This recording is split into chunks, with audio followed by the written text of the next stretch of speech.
Welcome to Session 3, Unhealed Wounds, Preventing Aggression and Healing Emotional Pain in Black Men. So when I say cross-sector development, at cross-sector collaboration, we got to look at violence prevention efforts as an ecosystem, right? Each tier has a significant part. Like one is not more significant than the other. And a lot of times what I see across the country is we have government infrastructures or government entities that just want to throw money at a problem, right? Throw money at an issue, hopefully that will solve it, or they're only approaching it from one perspective or one aspect, when there needs to be legal, there needs to be law enforcement, there needs to be the having a public health, there needs to be mental health, there needs to be education. It needs to be a cross-sector collaborative effort in order for it to effectively be successful. Partnerships for us at Shakur Cares looks like partnering with other organizations who are seeking to help heal Black men and Black boys. Also, education institutions. I feel as though teachers and those overseeing our young Black boys should have background in culture competence, which we trained individuals on at Shakur Cares. That's so important, not only in healthcare, but in the educational realm as well. Also, and we stress that more young Black boys need to see individuals who look like them in the classrooms, right? We feel as though that's very helpful for their upbringing and their educational career. Also, faith-based organizations. I am a woman of God, and I strongly believe that the church should be strong in every single community. Mm-hmm. We should have, which I have with our MAN program, deacons who are ambassadors with the MAN program, and they mentor the young Black boys. They are advocates in the community for change, nonviolence. I also believe in mental health institutions and entities helping with healing these wounds. My corporate office of Shakur Cares is right next door to Life Health, which is a mental health entity. And we strongly believe that even though it's unspoken subject in the Black community, but mental health is real. Mental health should be taken seriously. And when it comes to Black men, they see it as a weakness. And that's one thing that we are trying to change at Shakur Cares. Also, we believe in partnering with other men organizations like 100 Black Men. I know at our church we have laymen. We have Masons within the community. And we know that these particular organizations have reputable men. I don't believe in putting anyone in front of our kids who are not reputable and have credibility in the community. I believe in, if you talk it, you need to walk it.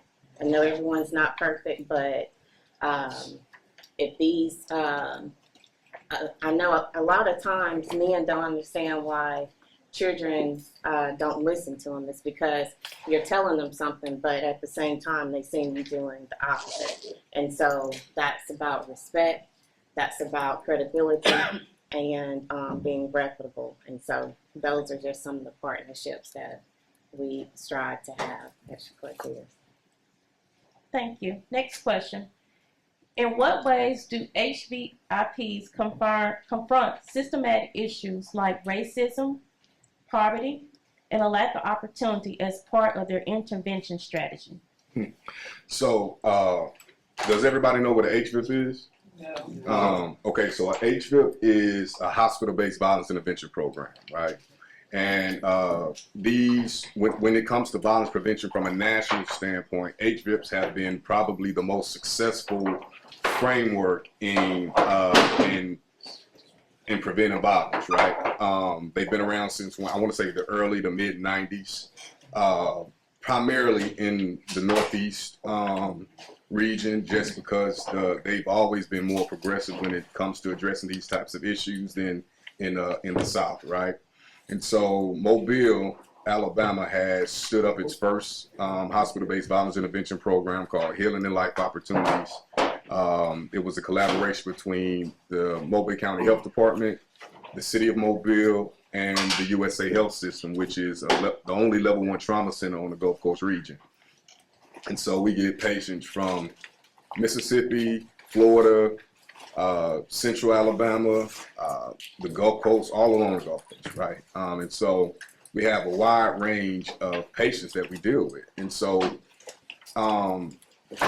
when I speak about the HVIP, or when I started training, my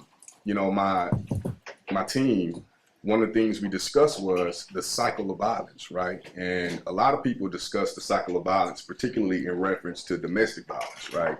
You know, the love bombing, and then the abuse, and then the period of reconciliation, then it starts over. But when it comes to community violence, it's a different cycle, right? And that cycle starts with social disorganization, right?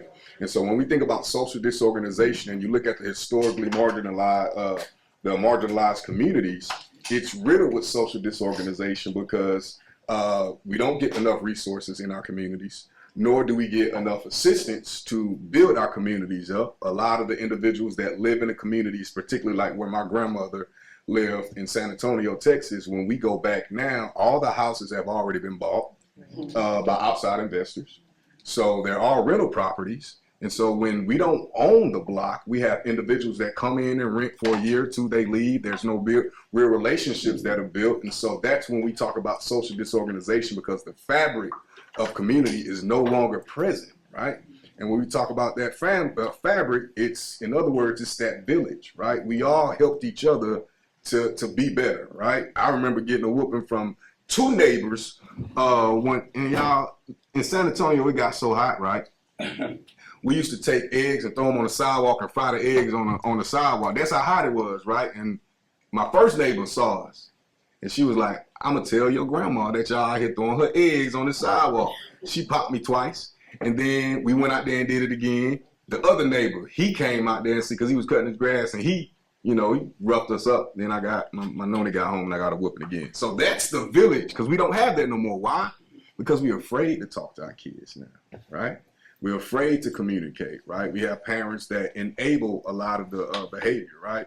And so when we talk about the cycle of violence, social disorganization is one, and then we have the incidents of violence, right? Because what happens is when there's social disorganization, if somebody break into your house, I have no true investment in who you are. Like, we didn't grow up together. I'm only living here until I can find somewhere else. You only live here until you can find somewhere else. So if somebody does something to your property or breaks into your house, I'm talking to my cousin right here, Mr. Joseph Jones Jr., right? This is my cousin. If y'all don't know, he's not my cousin. I'm just kidding. I'm a comedian, so y'all gonna have to laugh this morning. But somebody breaks in Joseph's home. Joseph comes to me and asks me, "Hey man, did you see anybody do anything, or was anybody?" And I ain't see nothing, even though I know who did it. I'm not gonna say nothing. So now that breeds distrust. Right? And when distrust happens, that breeds contempt, that breeds bitterness, and then that's where the growth of potential incidents of violence take place. And what happens during incidents of violence, right? You do something to me, I'm going to do something to you, or I'm going to do something before you can do something to me, right? And so now we have individuals responding to actual threats, perceived threats, right?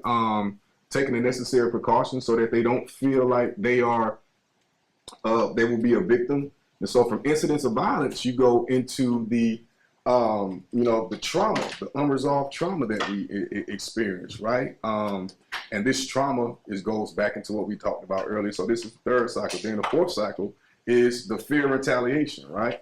And so going back to what we were talking about with the incidents of violence, fear and retaliation, it exists so heavily in these communities right now, right? I deal with a lot of young kids between ages 12 and 17 right now. And I would be shocked if I ran into a 12 to 17-year-old in Mobile that didn't carry a weapon. I would be shocked. So anytime I encounter a young person in the streets, I'm already assuming that they're armed, prepared, and some of them would even tell me they're getting guns for as low as $50. Yo, $50. Some of them would get them for a bag of pills. You get what I'm saying? So like, this is the reality we're dealing with.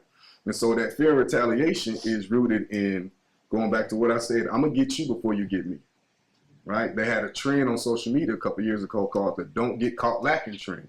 And so what they would do is they would walk up on somebody, put the phone in their face, and caught you lacking. No, they pull their gun out. No, you didn't catch me lacking. You get what I'm saying? Like that type of stuff. And so fear and retaliation is that fourth pillar, but the fifth one, this is the one that is most prevalent. It's the lack of trust in institutions that were designed to protect us. Which is why when I talk about the HVIP, when I talk to Halo, when I train, when I do the cultural trainings at the hospital, I emphasize this. Because when I went to the hospital for treatment, you treated me like I was nobody. You didn't listen to me when I voiced my concerns about my body, that I know better than anybody else. You know, if I didn't have the right insurance, you looked at me as, you know, a throwaway. You know, then we talk about law enforcement. When I called you because somebody, you know, harmed me or something happened to me, rather than you treat me like the victim, you treated me like the suspect, right? And so I don't trust these institutions that were designed to protect us. And so HVIPs, particularly, we cannot ignore systemic racism. We have to address the root causes, right?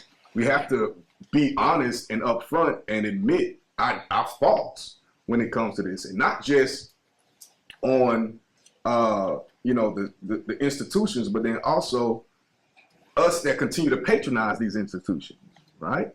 Why haven't we established a black a network of medical and healthcare providers that could directly address the issues for the African American community? Why haven't we done that? Why? Because people feel as if they are better, or they don't have to abide by, or they don't have to be lumped into these communities, right? And so that's a whole another cultural shift that we have to approach. And I'm sorry, y'all, I got really long-winded, but I thought that was really important to discuss that cycle, right?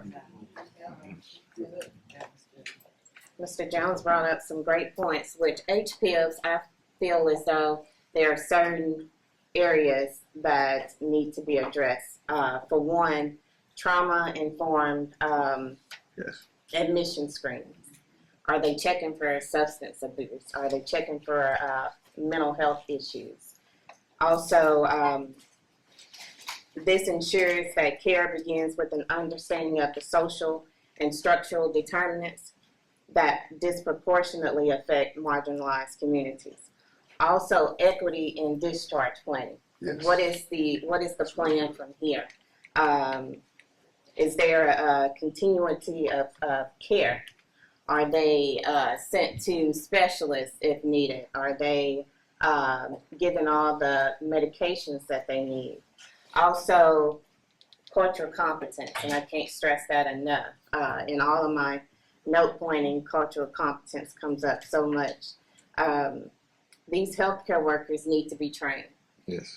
Who in here knows of a situation or a case where someone was misdiagnosed, given the wrong medication, or halfway seen, or overlooked due to race, right? Mm-hmm. It happens, unfortunately, and it continues to happen today. And as, won't get political, which I can, but Come on. as funding is steadily diminishing, unfortunately, that's going to get worse, right? You're going to have good quality healthcare providers who move out of Mississippi. The ones who are left will add that. And again, unfortunately, it may get worse. Also, I like to see data-driven accountability. or their use of restraints or seclusion.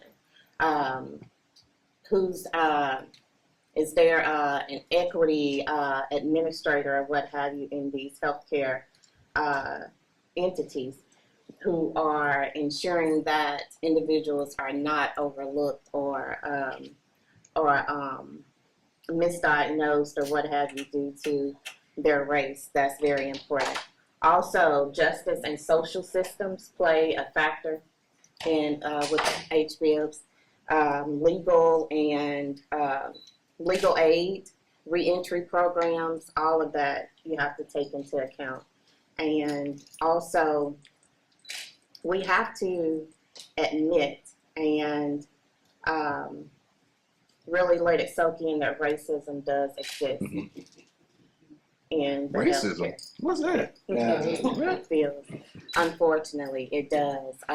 These people they take an oath Yeah. to care for all individuals who come in front of them, but unfortunately, that's not had. But also, and one thing we may not want to talk about is how we handle ourselves in the doctor's office. Mm-hmm. We need to stand up for ourselves. Yes. I know I've talked to my mother-in-law about questioning the doctor. Question them. If she says the doctor comes in and swoop, they right out. No. Question them. Ask them about your care. Show them that you care enough to ask them about that.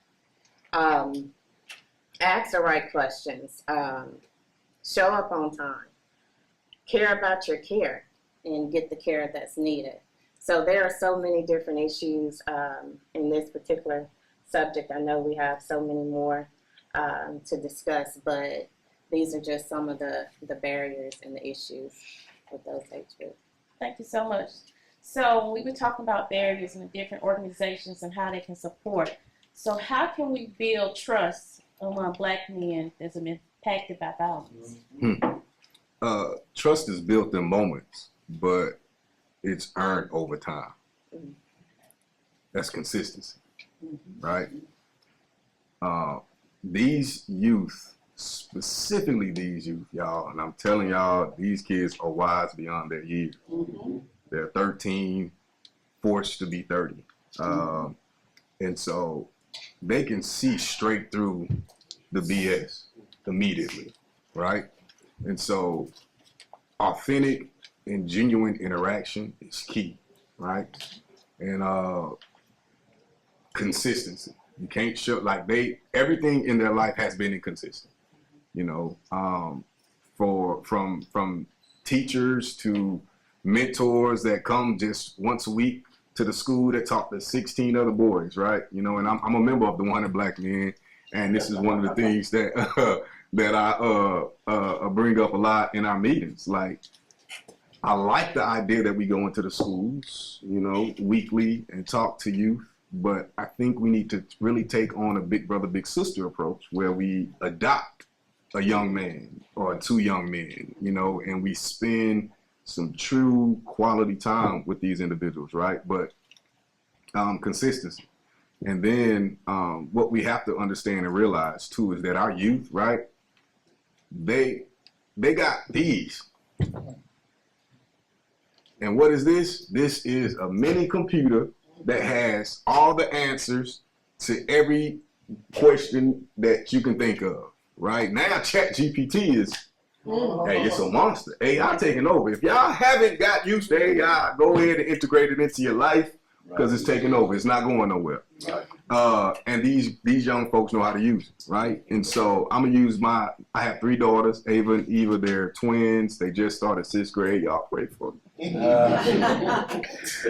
And Mia, she's my youngest. She's 9. She just started 4th grade, and she texted me last night and told me that she just made the choir, the school choir yesterday. So I'm proud of my baby. But when she was 6 years old, we were riding to Pensacola to see my mother, and she asked me, she said, "Daddy, how do you say orange in Japanese?" Baby, I can barely speak English, right? So I just made something up. She got real quiet, didn't say nothing. And then she was like, Dad, you're wrong. I said, hold on, like what? Who you talking to? Because I can't remember ever being able to tell my mom she was wrong. But she was like, Dad, you're wrong. And then I was like, oh, so you know, tell me what it is. And she said it, Orange. And I was just like, what? What? When did you learn Japanese? She said, YouTube just taught me. That's funny. That's funny. But I want y'all to take the essence of that story. It is no longer do as I say just because I say it. It is no longer giving answers and giving direction just because I say it. These kids are in a position to challenge everything that we say and meet it with truth. So what do we do with that, right? The way that we parent has to be different. The way that we teach has to be different. The way that we instruct, the way that we guide, it has to be different because now we have to realize that they have access to information. However, they don't know how to accurately apply the information that they have. So now the way that I instruct my daughters is I ask them, did you look it up? My 10-year-olds, they about to be 11, but did you look it up? So did you Google it? What did Google say? And they'll tell me. I said, so what does that mean for you? And now they have to analytically apply the truth that they have for their own context. I think that is important right now, is we have to treat them like they have all the information, but they do not know how to apply it. And that right there will build more trust than what you realize. Because now we're allowing them to make the decisions with our guidance. And I remember, this was one of y'all probably gonna remember this quote, but it said, for a true revolution to take place, it take the wisdom of the elders and the young people's energies. Like, that's where we're at right now. We are on the brink of revolution, whether that's technology, whether that's cultural, whether that's self-destruction. We are on the brink of some kind of revolution. And we need us. We need us. But we really need them. I'm an avid believer in mentorship as well. With the MAN program, that's one of the things that we stress and do is provide mentors for our young Black boys. And whether they want to it, they want to admit it or not, Black men need mentors as well. I have several mentors as a grown Black woman. We need people that we can see doing what we want to do. We need people we can see who believe in doing what's right. We need people we can see who believe in taking care of their responsibilities.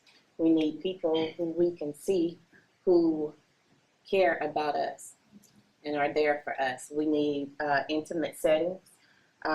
We're looking into funding right now to go on tour throughout the state to have those intimate settings where Black men and boys can sit down and talk about their feelings and be comfortable doing that. We need other safe spaces. They need to feel as though they're safe by going to school, by walking home, getting on the bus, going to the grocery store, at the park, or what have you. But also need counselors and teachers, as I mentioned earlier, who look like them, that they can confide in, that they can want to be like, who can tell them what road they need to go down in order to be a teacher, a coach, or what have you. We also need individuals who bring their lived experiences, those who have come from gangs and started over and changed their lives for the better. Those who may have succumbed to,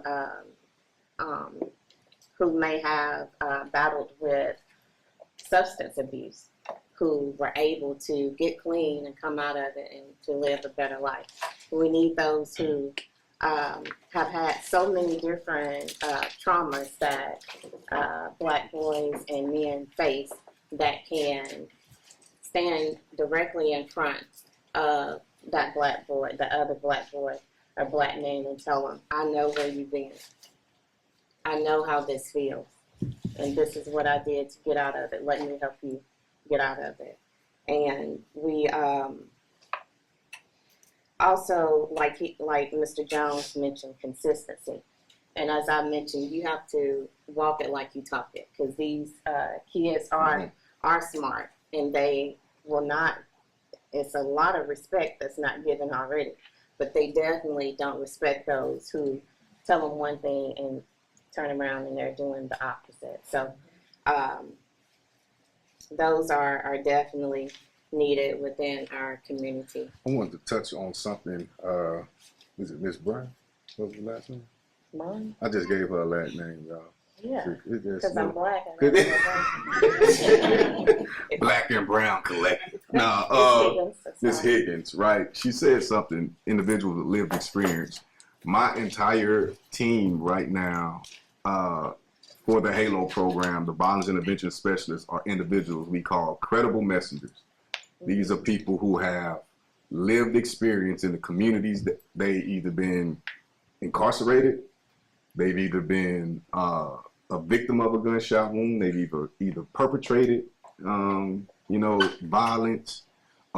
They come from the communities, they look like the communities, and they are individuals who walk the path that a lot of these people that we see are walking, right? And they're bringing them in, and that right there is we have to get beyond the past, right? We have to get beyond a person's past, right? Specifically us, people that look like us, right? We have been unfairly targeted in so many aspects, from the war on drugs to, that's back in mass incarceration, right? Somebody said it back there, mass incarceration. We've been targeted in so many ways, right? And we got brothers that are coming from the system back into our communities with a lot to offer, with a changed heart, a new perspective on life, a perspective that a lot of us can't speak to, but the folks in these streets need to hear, right? And we got to get beyond ourselves. And this is one of the things that when I talk to the C-suite at the hospital about bringing this group on, is, can y'all do the work? Can y'all go into these communities and effectively reach these people? No, you can't. So then what you gonna do, right? We have to bring credible messages to the table that can go and really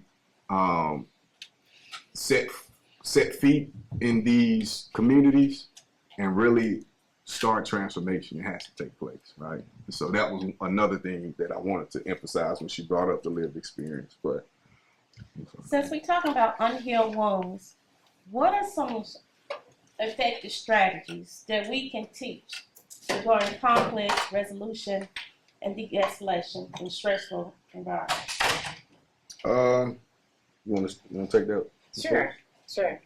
Love to take this one, because with the MAN program, we strongly believe in channeling anger and emotional aggression through sports.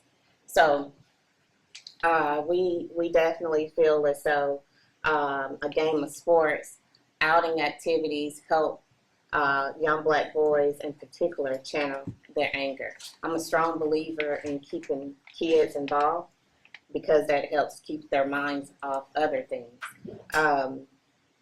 It is so imperative that we show our kids, especially our black males, how to handle conflict situations. I know of an instance where I have a family member who's always on social media, popping off, as they say, or what have you. Then you wonder why your kids are out here doing this and that. But I'll get off of that. But again, walk it like you talk it, right? And so we strongly believe in, with our mentorship program, taking these kids on outings, fishing. I know I've heard several black men, my husband included, where fishing helps to relieve a lot of stress, what have you. My son, who this program is based off of, is an avid basketball player. He has always channeled his anger through his love of basketball and has kept him out of trouble. Also, besides the game of sport, the act of love, someone showing up for them and letting them know that they truly care about them goes a long way as well in helping to channel that anger and aggression. Yeah. How many of y'all in here get mad? I love asking that question because specifically in groups with adults who deal with youth, because we often forget that we get mad too, and it's just like, bro, like, this kid has emotions, right? It's not the anger, it's the untamed anger that leads to aggression, right? And so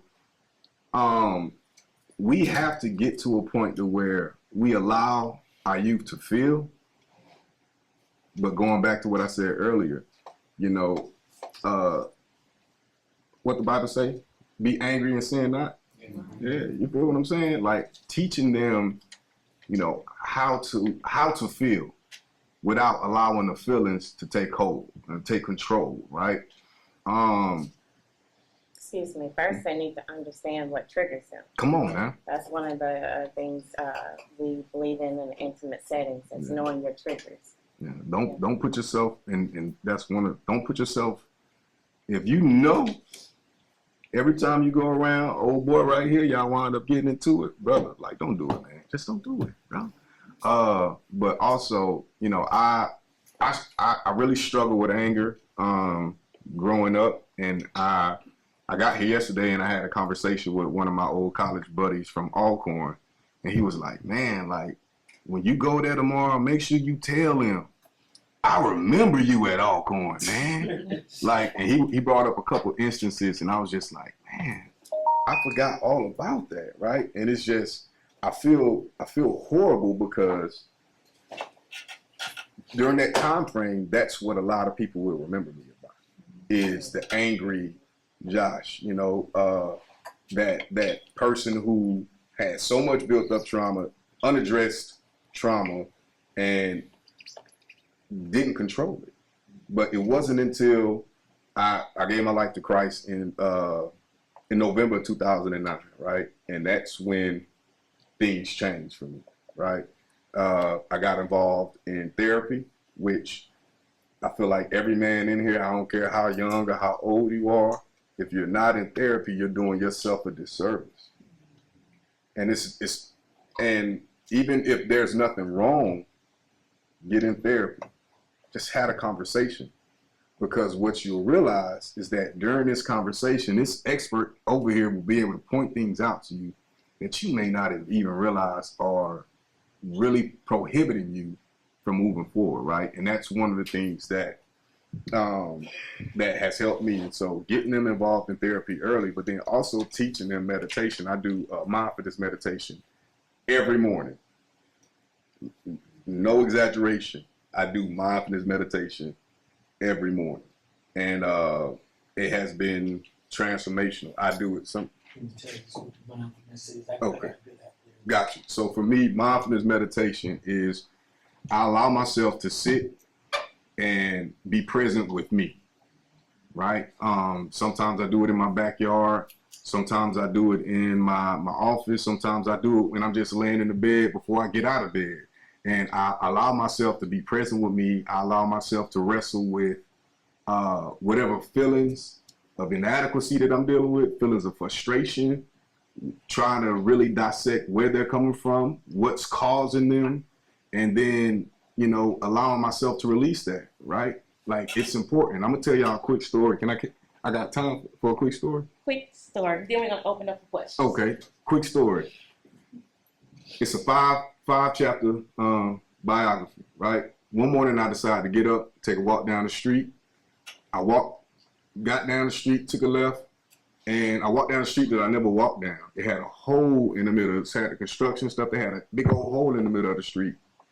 I didn't see it until I walked up on it and I fell into the hole. And I screamed, "Oh, Jesus, Lord, help me, y'all. Please, get me out. Get me out." I screamed for about 15, 20 minutes. Somebody came, pulled me out the hole. And I was like, golly, that was crazy. I finished by my walk. That was chapter 1. Chapter 2, I got up and did the same thing the next morning.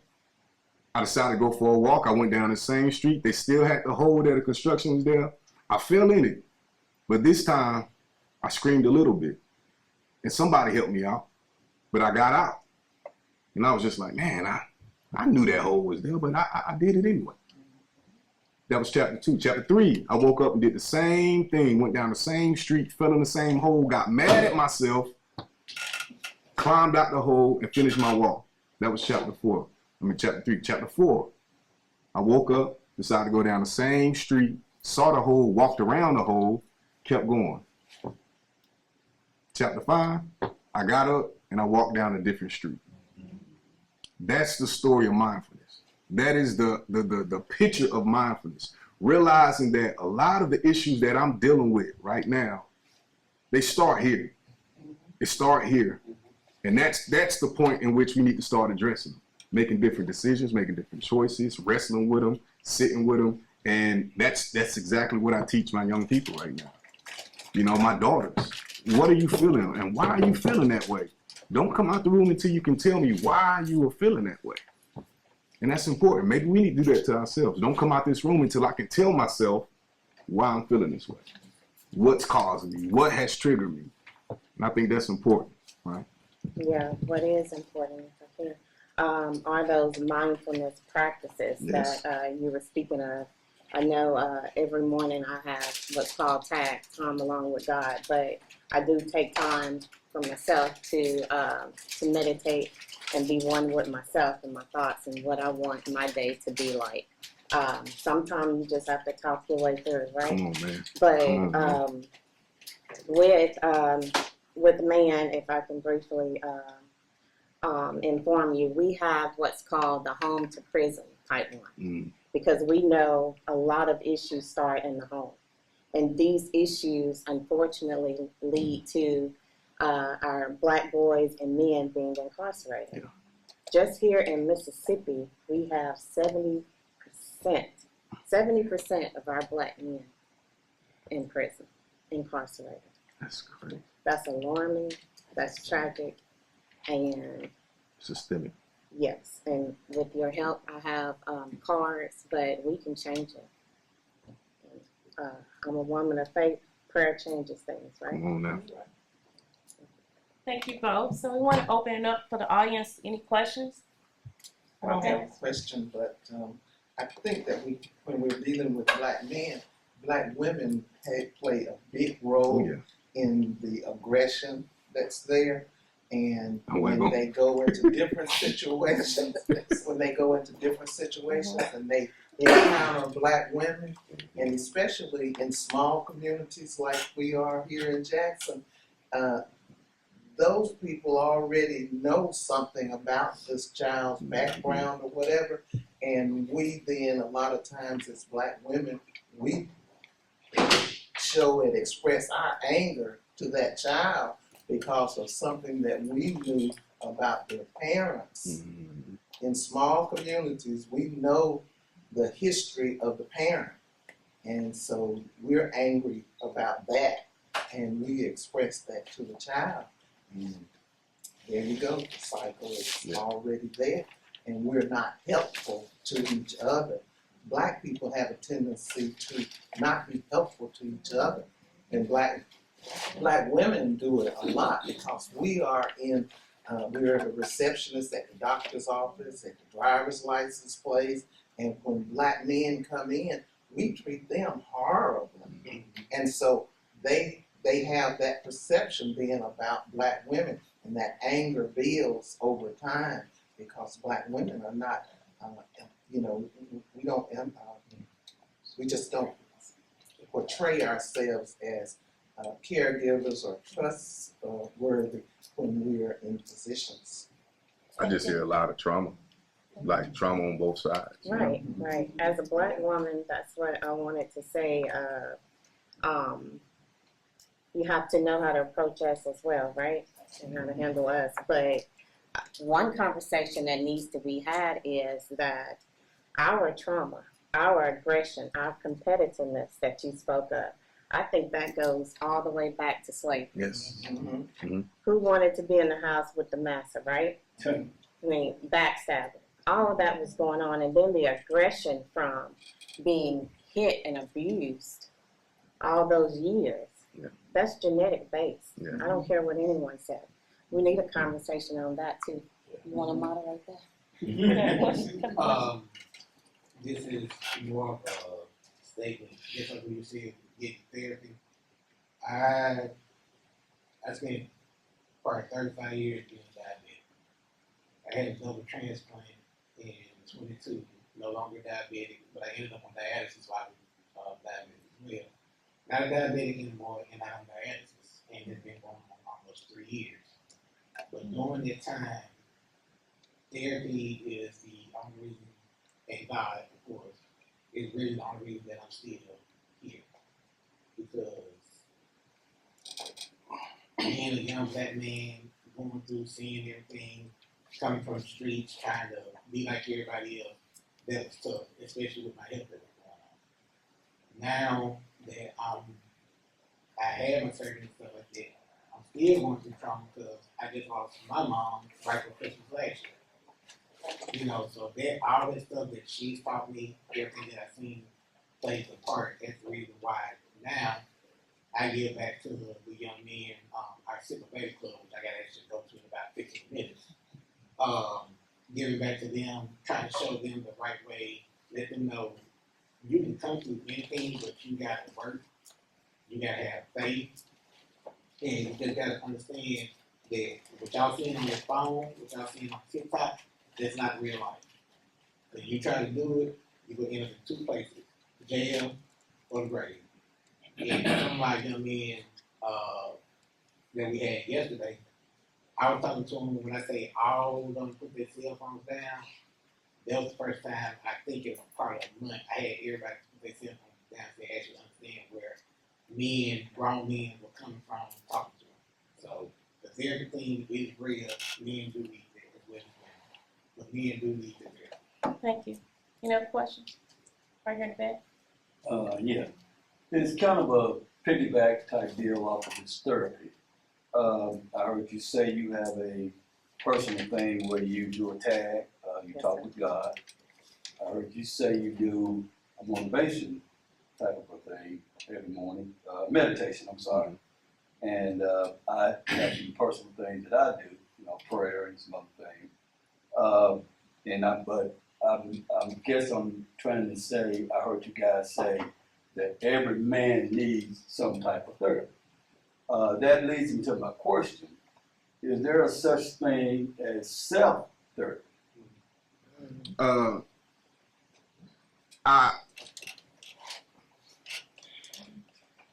Before I answer this, I want y'all to know this is not I'm not a licensed clinician. I'm not none of that. So don't take what I say with a grain of salt. I don't believe in the ability to therapeutic work. I don't believe in that. Because going back to what we discussed is there's tools that we are not aware of that these professionals are trained in teaching and instructing, right? And how to address this. And I believe you need the expertise. Like I'm a firm believer in letting experts expert.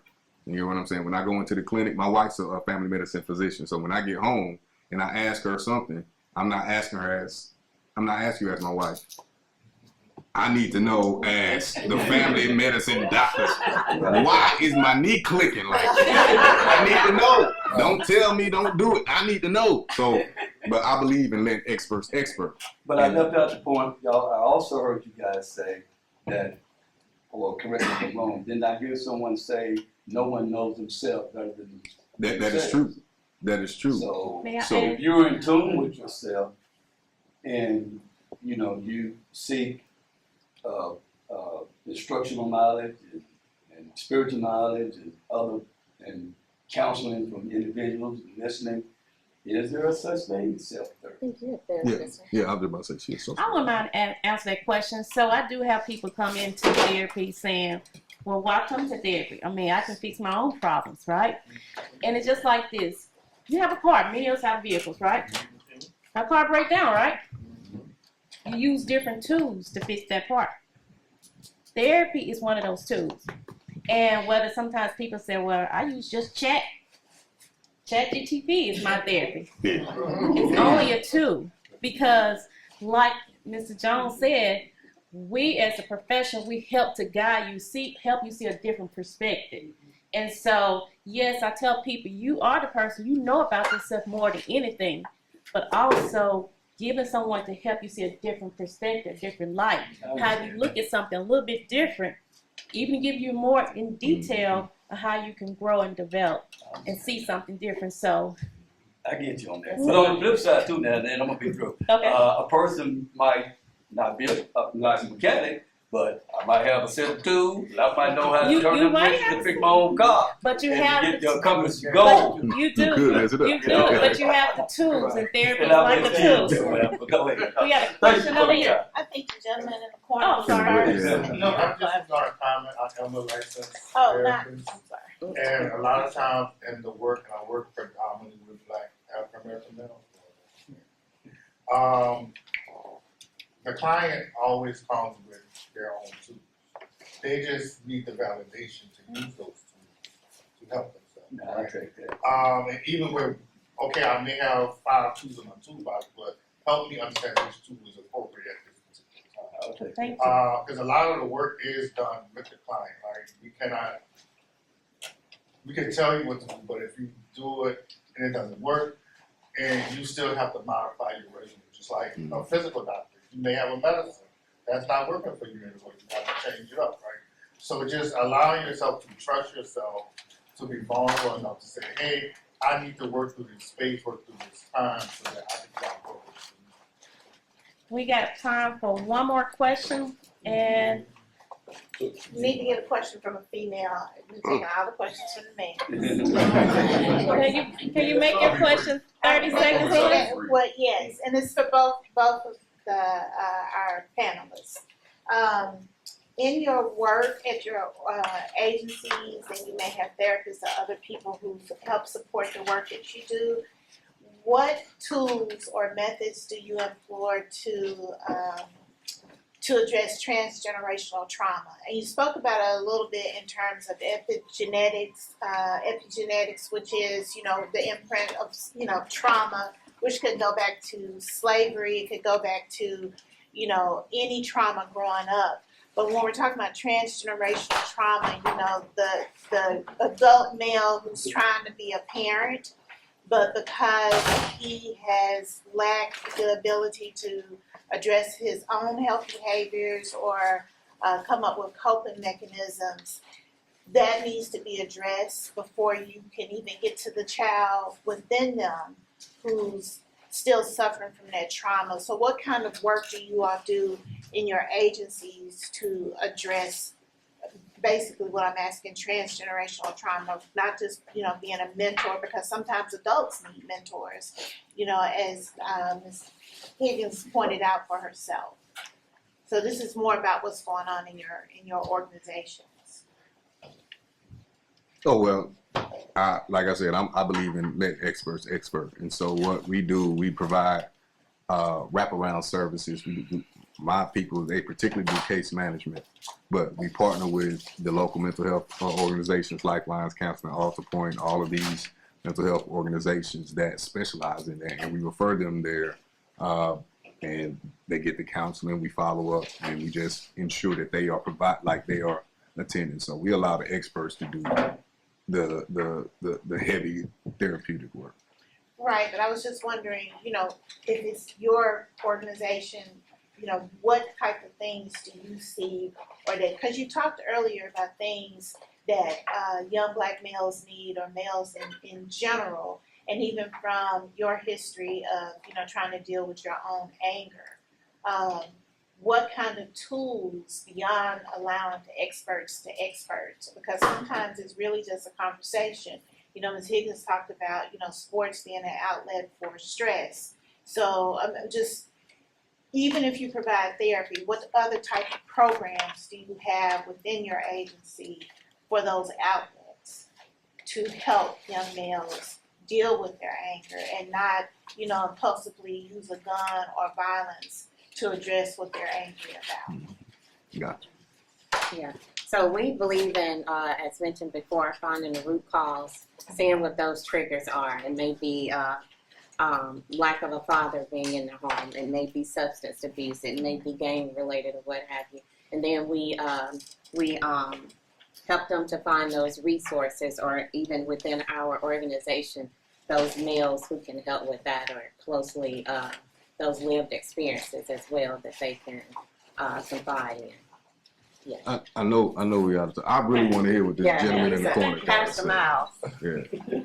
So society has developed and found ways to profit off of our trauma and pain. Mhm.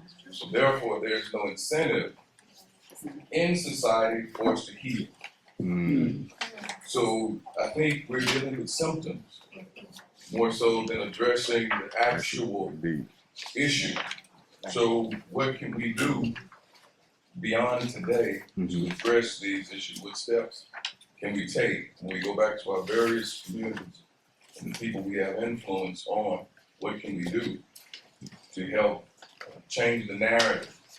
Because we're waiting for others to save us. Yeah, we got to do it We ourselves. got to do it ourselves. As James Baldwin said, to be black in America is to walk around in rage Constant constantly. state of rage. So until we address our own issues, that's something for us to think about. You don't have to answer for it, not enough time pleading, but it's necessary for us to address those issues. Great job. Again, today was a wonderful discussion, and let us know that we have more to continue to talk about. yeah. I want to thank our panelists, Joshua Jones and Sharika Higgins. And also, we have a survey. They have a survey, passing around the survey. There's also a QR code. You can, if there's a QR code near to you, you can scan that. We would like you to fill out the survey to leave your feedback. Also, if you would get one of my cards so that we can partner. We truly believe in partner with other organizations. We're not one who feel like we know everything, and we definitely need more males, more male organizations. So I would love to have your help.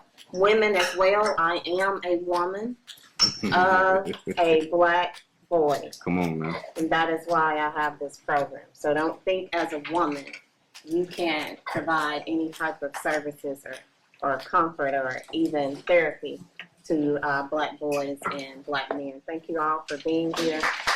We had a packed room. Thank you for coming to see me. I don't have any cards because I'm a millennial. I do the tap stuff. But y'all please visit my website. It's www.cease-2-exist.com. Give it one more time. www.cease-2-exist.com. And you can see a little bit more about me. You can see a little bit more about the work that we're doing.